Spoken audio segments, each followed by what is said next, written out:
90 years ago, on the shores of Lake Victoria in Entebbe, a remarkable journey began, one that would shape the future of public health in Uganda, Africa, and the world. In 1936, during the British colonial rule, the Yellow Fever Research Institute was established to investigate yellow fever and other tropical diseases. Supported by the British Colonial Office and the Rockefeller Foundation, the institute quickly became a center of groundbreaking research. When the Rockefeller team set up its labs here, they did a lot of work. They studied yellow fever, and in fact, within a short time, 1940, they realized that yellow fever actually was present in East Africa. And there was an outbreak, a big outbreak in South Sudan and a few other areas. And they also discovered how yellow fever was transmitted.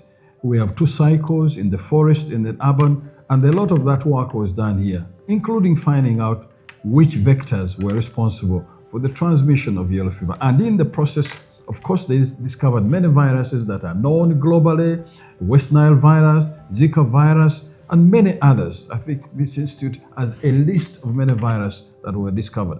So during that period, 1936, 1940, we had a lot of international staff from Rockefeller, but they started expanding into other infections. There were good studies on one of the cancers called Burkitt's lymphoma to find out the causes, and they discovered that malaria was one of the cofactors for this infection. And of course, they went to two other immunizable diseases. That is in the 40s and in the 1950s. Scientists established field stations in Bwamba and began studies in the Zika forest, laying the foundation for decades of scientific discovery. Between 1946 and 1956, the institute became the East African Virus Research Institute, expanding its role across the region. During this period, researchers discovered several important viruses, including West Nile, Semliki, and in 1947, the Zika virus, named after Uganda's Zika forest. There are quite a number of serious diseases which are transmitted by mosquitoes. And one of them, which at that time was killing a lot of people, was the yellow fever virus. During that time, the Institute had set up a tower called the Zika Virus Tower, where people used to go and catch mosquitoes, which mosquitoes we used to try and isolate viruses. And it was during that time that a number of what we call arboviruses were actually got, like the chikungunya virus, like the onyong virus, like the yellow fever, in fact, was isolated once. The Institute has done a lot of work during these 90 years. The Institute has discovered so many viruses, most of them new ones, and has contributed to knowledge in many ways. The Institute has been able to attract science elsewhere, funders to collaborate with. That means it's a reasonably good place where people would like to come and do their work. That's why we have Medical Research Council here, we had CDC. We now have even Target Malaria, supported by Bill Gates Foundation. I think that's a sign that the Institute is but largely based on the work done in the past. As Uganda confronted the HIV/AIDS epidemic in the late 1980s, UVRI became one of Africa's leading centers for HIV research. UVRI played a very big pandemic. You recall that when we got that slim disease in Rakai, nobody knew what it was. I was then a senior medical officer in the Ministry of Health in charge of epidemiology. I was requested to go and investigate, and most of us who went there, we came out with no answer. In fact, everybody thought it was a sexually transmitted disease. Other people thought it was witchcraft, and others thought it was just the issues, wrangles in the village which were being cleared, because in each home, the sexual partners died. The father and the mother died. Now, when we put up the team, Uganda Virus Research Institute, the Ministry of Health, and Makerere, we went to Rakai and we made sure that we tried to understand what was happening.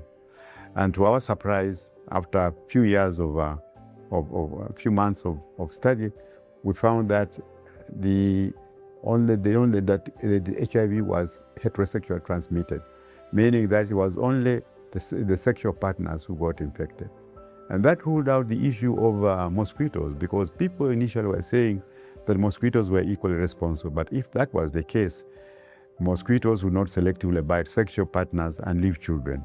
So on the basis of that, we were able, with the Uganda Virus Research Institute, to set up the first AIDS control program in Uganda. Over the years, especially the years that have really been here at the Institute, quite a lot of work and discoveries have really been done that have been part of. In the early years of the HIV outbreak, quite a number of colleagues worked tirelessly to characterize the HIV virus itself, and they were able to determine the various subtypes that were prevalent in the country, and extensive work was done to show the different subtypes and how they impact on disease progression among patients. And this information was very important in patient care as well as management. And then over the years, as the HIV progressed in the country, the UVRI became or hosted the HIV reference laboratory. And this was really an important laboratory which was mandated to conduct work in the country to ensure that quality HIV testing was being done. And to date, we have that mandate. We assess all diagnostic kits that come into the country to make sure that they are of very good quality. They provide very accurate HIV tests, but also looking at testing facilities across the country to ensure that quality services are being done. In as far as the HIV work is concerned, both in terms of understanding the risk factors right at the beginning, when we didn't know whether and how HIV would be transmitted, all the way to innovative interventions, be it devices to microbe and microbiocides, be it vaccines. So most of the vaccines, obviously, were not there yet, but most of the vaccines that have been tested would have been tested through this partnership. And in terms of more generally about the response to emerging viruses, as I said, and vaccines in general, but what I would also highlight is this increasing presence of research for non-communicable diseases, which is actually at the moment looking very good, particularly as we look into the future.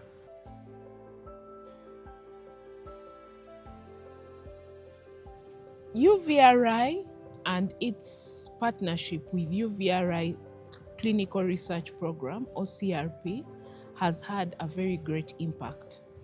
As a program, UVRI CRP has carried out some really exciting work, doing some of the early HIV vaccine trials here in Uganda, And all these were really as part of UVRI.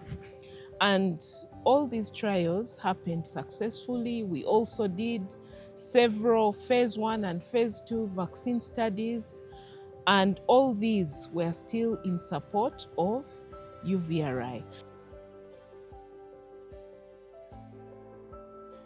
UVRI has played a leading role in HIV research in Uganda because research began here in the late 80s, around 1988 and 1989, where the government of Uganda did invite external governments to support the country in the fight against HIV/AIDS. And through the collaborations and the invitation, we got researchers from the British Medical Research Council that came in and have been working for the past, I think it's almost 40 years, I mean, from 1989 to date. This is how long the MRC program, funded by the British government, supported by government of Uganda, have been conducting research in HIV/AIDS, and then the US government through the NIH and Johns Hopkins University also did come in around the same time, and they have established their main foothold in Rakai district, but they also conduct research in different parts of the country, but their hub is Rakai.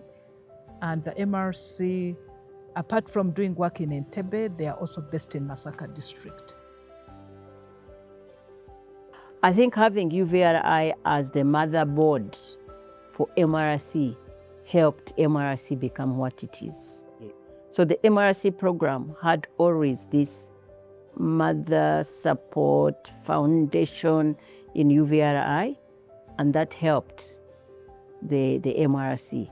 So we were able to start this big population cohort where we studied the first cases of HIV/AIDS in rural areas, because we always had the support and the back, we knew that we were well embedded in UVRI. So I really appreciate that.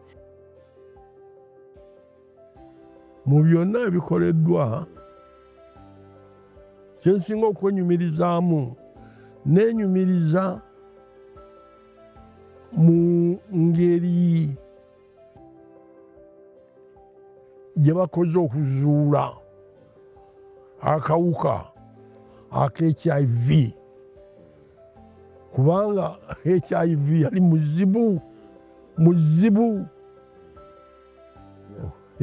Engeri kwegamba tests ezaakolebwanga, walabanga nti baakolanga oluusi test emirundi naye engeri gye baayiyaamu ne bamanya olaba nti kinene. As we celebrate 90 years, we honor the generations of scientists, health workers, partners, and communities whose dedication has transformed challenges into discoveries and discoveries into hope. For 90 years, UVRI has protected lives through science, and its journey is only just beginning. We congratulate them for maintaining themselves and for the contributions that they've made so far, and we want to wish them the very best, and we hope that the support that they get not only from the government but from institutions like it will continue, and we really just want them to maintain those contacts. They're very, very important indeed. You cannot do without them.